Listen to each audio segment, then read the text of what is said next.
প্রায় 200 বছরেরও অধিক প্রাচীন এই শিব মন্দির। এই রকম স্থাপত্য বাংলার আর কোথাও নেই। এই অপূর্ব সুন্দর মন্দিরটি ইতিমধ্যেই হেরিটেজ মন্দির হিসাবে তালিকাভুক্ত হয়েছে। নমস্কার বন্ধুরা, এন্টারটেন বাংলা চ্যানেলে সকলকে জানাই স্বাগত। আশা করি তোমরা সবাই ভালো আছো। তোমরা সবাই ভালো থাকো, সুস্থ থাকো, এই কামনা করি। বড়দেরকে অনেক অনেক প্রণাম আর ছোটদেরকে অনেক অনেক ভালোবাসা জানিয়ে শুরু করছি আজকের ভিডিও। আমার লাস্ট ভিডিওয়ে তোমাদেরকে দেখিয়েছিলাম নবদ্বীপের শ্রী শ্রী নবদ্বীপেশ্বরী বিদগ্ধ জননী পোড়ামাতা মন্দির। আগের ভিডিওতে তো তোমাদেরকে বলেইছিলাম যে পোড়ামাতলায় মোট 3টি মন্দির আছে। সেই 3টি মন্দির আমি তোমাদের 3টে পর্বে দেখাবো। তো আজকের পর্বে তোমাদেরকে দেখাবো পোড়ামাতলায় অবস্থিত ভবতারণ শিব মন্দির, এবং সেই ভবতারণ শিব মন্দিরের ইতিহাস আমি যতটা জানি তোমাদেরকে জানানোর চেষ্টা করব। তো বন্ধুরা, অনুরোধ করছি ভিডিওটা স্কিপ না করে পুরোটা দেখো, এবং দেখে যদি ভালো লেগে থাকে অবশ্যই একটা লাইক করে দিও আর শেয়ার করো। আর যদি চ্যানেলে নতুন হয়ে থাকো তবে চ্যানেলটা সাবস্ক্রাইব করে আমায় ভালোবেসে আমায় আশীর্বাদ করে আমার পাশে থেকো। তো চলো শুরু করা যাক আজকের ভিডিও। নবদ্বীপের পোড়ামাতলায় শ্রী শ্রী বিদগ্ধ জননী পোড়ামাতা মন্দিরের পাশেই অবস্থিত এই ভবতারণ শিব মন্দিরটি। মন্দিরের যে প্রবেশপথটি আছে সেই প্রবেশপথ দিয়ে ঢুকতেই প্রথমেই ডান দিকে অবস্থিত শ্রী শ্রী ভবতারণ শিব মন্দির। নবদ্বীপের পোড়ামাতলায় যে 3টি মন্দির রয়েছে সেই 3টি মন্দিরের মধ্যে উল্লেখযোগ্য একটি মন্দির হচ্ছে ভবতারণ শিব মন্দির। মন্দিরের গর্ভগৃহে বিরাজ করছেন বিশাল বড় এক কালো কোষ্ঠী পাথরের শিবলিঙ্গ।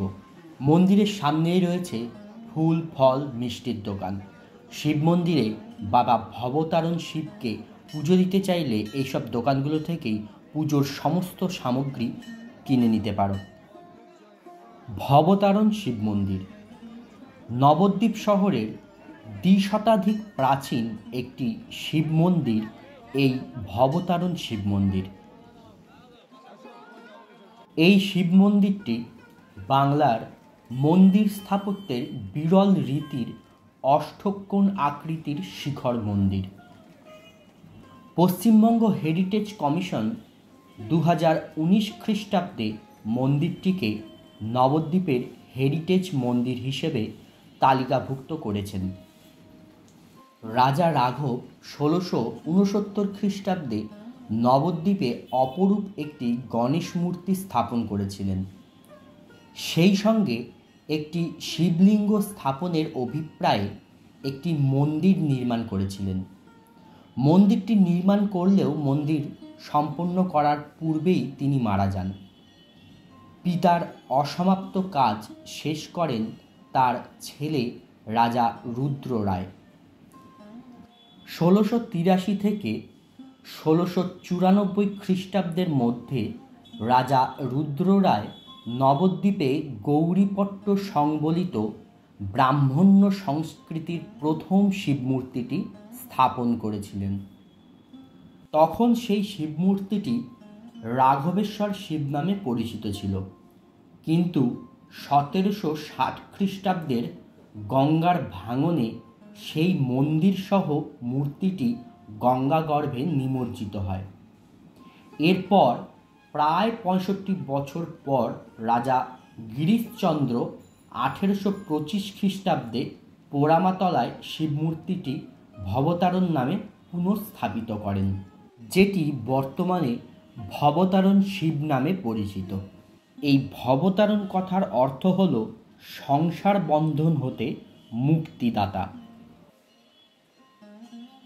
ভবতারণ শিব মন্দিরটি বর্তমানে সংস্করণ না হলেও 1911 থেকে 1928 খ্রিস্টাব্দের মধ্যে রাজা খৌনিশচন্দ্রের সময় মন্দিরটি সংস্করণ করা হয়।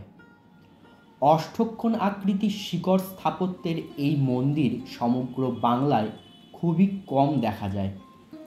এই সম্পর্কে নবদ্বীপ পুরাতত্ত্ব পরিষদের সম্পাদক শান্তিরঞ্জন দেব বলেছেন, ভবতারণ শিব মন্দিরের স্থাপত্য বাংলার আর কোথাও নেই। অষ্টকোণ আকার আচ্ছাদিত বারান্দা সমেত এই শিব মন্দিরটি ব্যতিক্রমী নির্মাণশৈলী বহন করছে।